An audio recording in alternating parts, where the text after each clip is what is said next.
Hi everyone, welcome back to my channel. Today we're making the Adam and Eve page from our Bible Stories Quiet Book series. You'll find the full materials list in the video description below. Now grab your supplies, turn on your embroidery machine, and let's get started. Hoop a piece of tearaway stabilizer and stitch color number 1.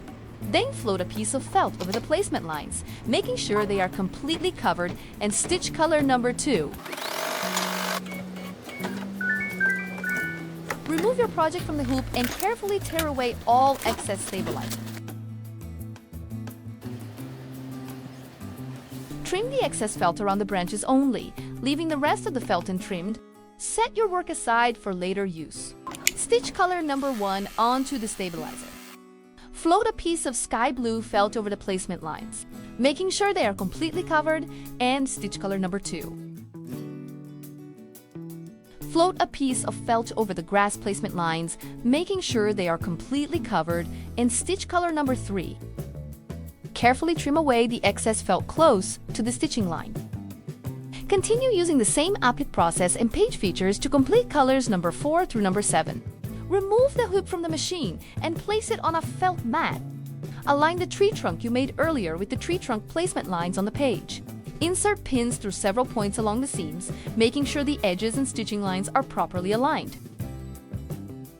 Once everything is aligned, secure the tree trunk in place with tape and remove the pins that were used for alignment.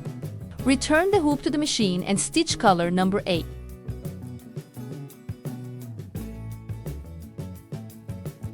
Remove the tape and trim away the excess felt.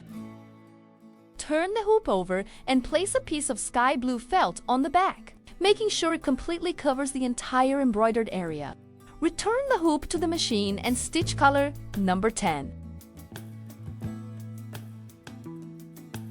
Remove your project from the hoop and carefully trim away all excess felt.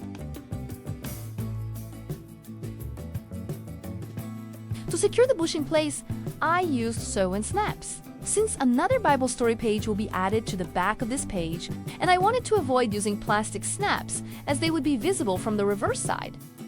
Your Adam and Eve page is now complete and ready to be added to your Bible Stories Quiet Book series. Thank you so much for joining me today. If you make this project, I'd love to see your finished version. So feel free to share your photos in the comments or tag me on social media. Thanks for watching, and I'll see you in the next tutorial.